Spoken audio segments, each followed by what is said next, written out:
Hey, today we're going to look at X-Men #4 by Jim Lee. We say Jim Lee because Chris Claremont, the guy who had been running the show for how many years was it? A decade at least, and drove the X-Men to the heights of the popularity that they reached for a long-term quality run of great Marvel comics. He's gone, and it seems like from the interviews and the stories that are told that he he didn't exactly want to go. He kind of thought of these characters as his, and he had every right to, but Jim Lee's popularity just seemed to take over everything, and they wanted him to have control, and whatever the situation was that happened, whether Claremont left because he wanted to or not, again, it seems to me, my remembrance of it is that he didn't necessarily want to, but he had to, so they give creative control to Jim Lee. I got to be honest, I didn't notice at the time any kind of dip in quality personally. I was just so interested in the X-Men team at the time. I had been reading them for a couple of years. I didn't know the history of Claremont as the writer and his legacy and all that type of stuff. All I know is that I'd been reading for them the X-Men titles for a while, and they were really interesting, and I really liked the characters. The old characters were awesome. The new characters were awesome, and Wolverine was my favorite character ever. And then this next storyline starts, and it has a story to focus on him. And it's got Jim Lee drawing it. You couldn't ask for a more interesting and exciting comic experience for me than these things at the time. Starting with this cover, this basic pose of like center guy here, flanked by two others. I know that Jim Lee's basically reproduced this same image a couple of times, I think. I'm sure there's at least one Wildcats cover. I think it's Warblade up front and Spartan and Zealot, I believe. And it works. Is you got your heroes facing off against a big hand and a white snake coming out of it, whatever's going on. What is this all about? We don't know, because whoever this is, we've never seen them before, so we got to see. Jump right into it. Some kind of mysterious island, the hand, the ninjas. There's some kind of body in a container, and they all lay their hands upon it, and it basically drains the life out of them and kills them, turns them into skeletons, and it awakens this guy. It says 20 men die that one may find a new purchase on life. But they mention here that the mutant death factor seems to be well within tolerable, and then they freak out. Oh, wait, no. So he's got a death factor, something that just makes people die just by being around him, and these guys thought they were protected in their suits, and they were not. So there were expected deaths and then unexpected deaths, and then you flip it over. Man, at the time, I thought this was the coolest drawing I had ever seen. It's such a powerful figure standing there, this heavy lighting, this face. I tried to reproduce that shading. That looked so neat, and we've all seen Jim Lee kind of do that a whole bunch of times, but in a way it kind of feels like that's the first time I really noticed it. That just big, awesome shot of this guy, Omega Red. White skin, blonde hair, he's Russian. And he's got some kind of connection to Wolverine, because everybody does. But yeah, I thought that was such a great drawing. Looking at it now, I still like it. It's totally fine. I just hate the layout of everything with the text box, like these credits and everything like that. Whatever that text is called. I hate that it's here. Even when I remember reading this, I felt like he was kind of squished into this panel. I'm sure there's probably a better way to get this big, awesome shot, but not have him feel like he's squished in here and have these words over here. But that's just me nitpicking. Cut over to a big, crazy, awesome shot of Wolverine's face, and he's pissed off. He's chewing out Gambit. He's like, "You're going to push your luck too far," and they're like, "Oh, lighten up. We're just playing basketball." And this is something that I've seen them do in the X-Men comics. I'm sure other comics, other characters have done this, but because I was kind of focused on the X-Men, this is what I remember, is they'll occasionally have the character just having a lighthearted moment doing everyday stuff, like playing a game, like playing basketball. So it's Wolverine and Rogue against Gambit and Jubilee. The concept is they're not supposed to be using their powers, but Gambit is just dunking on them hard with every move that he does. I think it's pretty obvious if you're like reading these books and Jim Lee is the big awesome artist that you're just loving. Big giant cool shot of the new villain. Big giant face shot of the coolest character, Wolverine. Big giant shot of Gambit playing basketball. Like, it's selling it on the art and the big crazy awesome imagery. And I was there for it. Like, I was super hardcore having fun. Um, and then, so Rogue gets the rebound, and Jubilee smacks it away from her, and Gambit takes it, gonna drive up on Wolverine, and does a tuck and roll and throws it up and under and around him. Apparently, Gambit just can't miss. He's making shot after shot after shot, even has his hand over his eyes. And Rogue has had enough. She's like, you know what? We're not supposed to be using our powers, but Gambit's powers include natural agility. How can we tell if he's using them or not? And chucks the basketball at him and slams the basketball at him, slams him on the ground. Jubilee kind of, she took it personal. She's like, that was way too damn hard. I did a quick flip through this. I just wanted to point out, at a certain point, I feel like there's so damn many ads in these comics, I just kind of forget that that's how it goes sometimes. Ad here, ad here. You get a double page, fine. A couple of them, and then an ad. I don't know. It just felt like a lot of ads in these comics. And I don't know if this is how it always was, but it just felt like excessive. But it just might be because I'm looking at it with a critical eye. Oh, well. Jubilee didn't like that, so she gets out her little firecracker or whatever powers and blinds Rogue. And so Gambit gets the ball and goes up for the big, long, I don't know, we'll call it a three-point shot. Why not? But then the hoop moves over because Wolverine had enough. He used his claws to, like, chop the side of it and bend it over so he missed his shot. And they're like, hey, but we're not supposed to be using powers. And Gambit's like, hey, all right, well, that's null and void now. Well, let's see. He's like, my powers could make this game interesting. So I always like this shot of him charging it up, that smile on his face. Jubilee tucking her glasses down. She's like, oh, God, this is going to be something.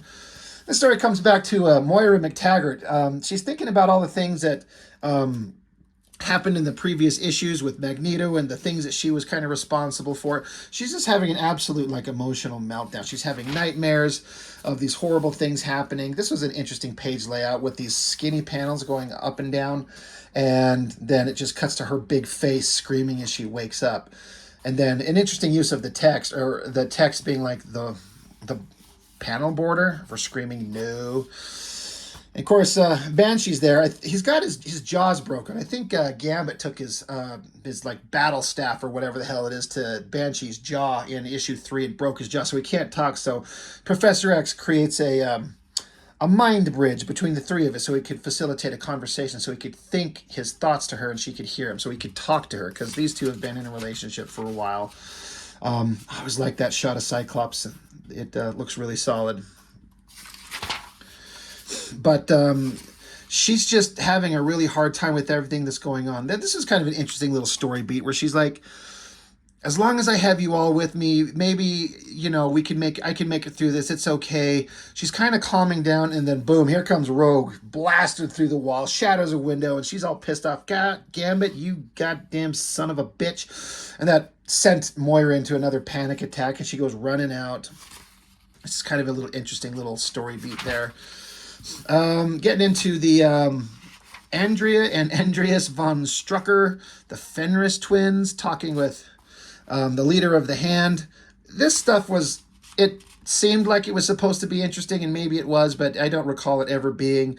The most interesting thing about this is this glass table. And the way that it's like cutting across them, and like it's just this black and white gray tone thing.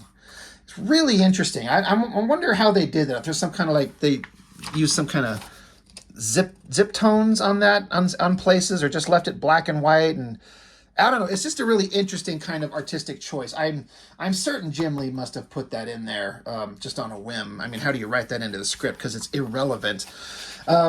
Speaking of credits, I forgot to mention it in the titles here. It's a Lee, Byrne, Williams, Orzechowski. God, is that how you spell that letter's name? Tom Orzechowski. Roses. So you got, I guess, Lee. Jim Lee's obviously the penciler, but I think they brought in John Byrne for, was it story help or is just scripting help? I'm not sure. Scott Williams inking. You got your letterer, the colorist, editors. But it's interesting. It's just you get your first X-Men, your X-Men proper book in, how long, how many years. without Claremont. It's all on Jim Lee now, but it was selling like crazy. Anyway, their conversation, bad guys plotting bad guy stuff. Cut back to, you got Gambit rolling up on Rogue like he always was. I always thought this was funny because he's like, he basically asked her out on a date. It took me a minute, like when I was a kid reading this, to understand that that's what he did, because they got so much ridiculous wording. He's trying to be smooth with it. But what I liked is how Cyclops is like, Gambit, maybe you should curb that romantic soul of yours. And Jubilee's like, yeah, the lady's not interested, Big G. So that's funny. I like this. That picture of Cyclops, I like the drawing, and then Jubilee kind of sticking her finger in her mouth like she's going to barf. And Gambit, he just, when they first got together, or first were introduced and were characters, I kind of forget where these two started their romantic interaction. Like, was there something more in the previous books? I don't know where it started, but I kind of tend to think that it started in a big way here. And Gambit just always seemed to want to make out with her, even knowing that her powers would do what they would do. But he just kept doing it like he knew it wouldn't affect him. Anyway, she fights him off. She's like, you know what my powers do. And he's like, yeah, I know, but nobody knows how Gambit loves a challenge. Wolverine's had enough. He's like, are we done with this stupid game? And Jubilee's like, yeah, your side didn't have much of a shot of winning anyway. So Wolverine's like, yeah, you're right. I'm just a chucklehead. Tosses the ball behind him, boom, makes the shot. As if maybe he was just holding back a little bit. We're back with Banshee and Moira, and she's still freaking out, and she's screaming and just losing her mind. And she's like, how can I look at any of you without being reminded what I did? You got pictures of Magneto in the background. She's just absolutely losing her mind. Meanwhile, a little bit later, elsewhere later, he's sitting on his bike waiting for Rogue to show up. And he's like, where the hell is she? She's saying here, like, she's going to learn I don't wait long for, oh, wait, is this for me?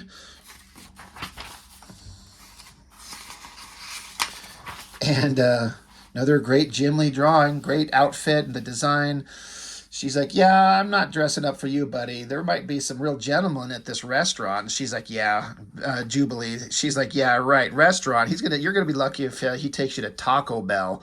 And Wolverine's like, yeah, we're gonna tag along to make sure he treats you right. So I feel like it's kind of like Gambit's new to the team, and they like him, but they don't entirely trust him, maybe. And Gambit's like, yeah, whatever. You're not all fitting on my bike. And Beast rolls up in his Jeep. He's like, oh, don't worry. I'll take him in the Jeep. And Gambit's like, God, I thought I joined the Xmen, not the Brady Bunch. There's some things I prefer to not do in a group, he says. Beast showing how he can hide himself with like a little holographic projector or some shit like that. And they take off to go on their date. Back with Banshee, Moira's just saying she's leaving, she's out of here, and Cyclops is telling Banshee, he's like, just give her time, dude. She's got to work this out for herself. She'll be back.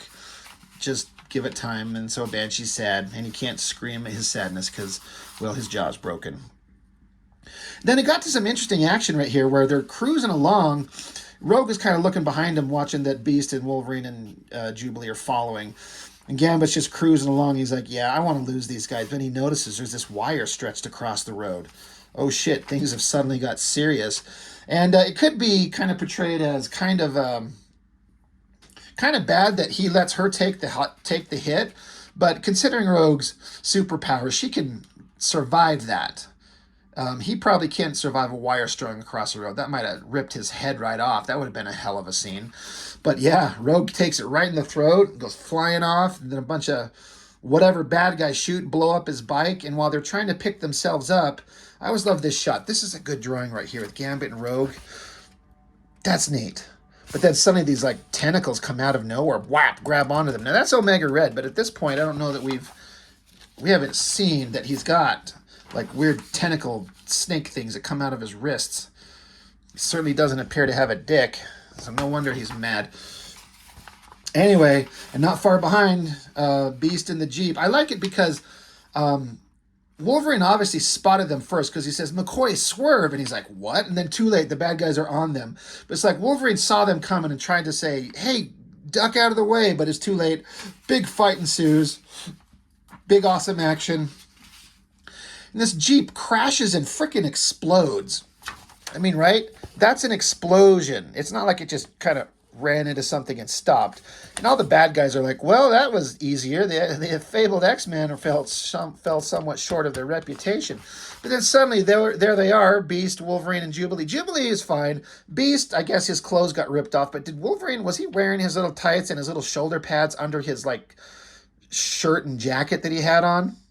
It's kind of silly. Like, just put him in his spandex, that's fine, but lose the shoulder things, because he wasn't wearing them.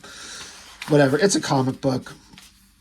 They're chopping him up, but then suddenly Jubilee is, like, blood's pouring out of her ears. She's feeling sick. Beast, blood coming out of his nose. He doesn't feel good. He drops dead. Wolverine's standing there. He's like, what the hell? He's like, no, that scent after all these years. And here's pasty white skinned, blonde-haired, tentacle snake guy grabbing onto Wolverine, holding him up. And he calls him Arcady. He's like, yeah, Arcady's dead. I am Omega Red. And then Wolverine kind of fades out. And then it just cuts to the Moira leaving in a taxi. And she's like, I don't know what's going on. Just keep going. Get me away from here. And then that's kind of the end of the issue. So a setup of a new villain that looked pretty cool because, of course, it's cool looking because Jim Lee drew him. And the team is just kind of doing everyday stuff, and there's still that kind of drama in there. As a kid at the time, I didn't notice any kind of story difference, like I was saying. It all felt the same. Felt like the same team, the same characters that I've been reading. Like Jim Lee was on Uncanny X-Men, then he transitioned over to those first 3 issues of this new X-Men title, and it all felt like the same characters and same stories. I didn't notice a difference, but I think it's one of those things where somebody can fill in for an issue or two, and it's fine. But over the long term, it starts falling apart with not having the cohesive care of one writer directing the characters in a long-term fashion with long-term goals and ideas and plans for the characters. And it just kind of, the sales may have gone up, but I think everyone would basically agree that overall the quality was never the same. It's not the same once Claremont was gone. And there has even been some instances where Claremont came back to write some stuff. And like I was saying, when he was doing Sovereign 7, the magic was gone. It's just not there anymore. He had something that he start and built upon, and then once he got to here, it's not the same. It's just done. But like I was saying, as a kid at the time, I was loving this. I thought Wolverine was the coolest. Gambit was awesome. The X-Men were awesome. There's this new villain. Omega Red turned out to be a big pasty-skinned nobody, as far as I'm concerned. He's just like a cool visual without much character that we gave any kind of shit about. So it didn't matter, but artistically, it just was great. It's fun.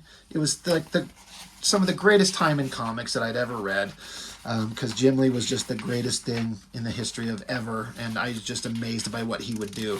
But I've said this before, and I still say it. I think his work on Uncanny X-Men was just a little bit better, where it was less about the Flash, just a little bit, but it still looked dynamic and awesome. I don't know. Those titles looked a little bit better to me. But it was still amazing. This is just nothing but good memories here. Every time one of these was on the stands, I'd go check the comic shop every Wednesday that we could or whatever it was. And I just couldn't wait to find the next copy of the X-Men by Jim Lee. It was just the greatest thing. So just wanted to go over this. We'll certainly be looking at them all. I dug all the rest of the Jim Lee X-Men issues out, and they certainly get less interesting as they go on. Like, I think this storyline was kind of fine. But then there was a Ghost Rider crossover, and then there was a Mojo long shot crossover that was just not interesting at all. But, you know, it's a big time in pop culture and comics, so it's worth looking at. So that's all I've got for now. Thank you, as always, for watching, and I'll see you next time.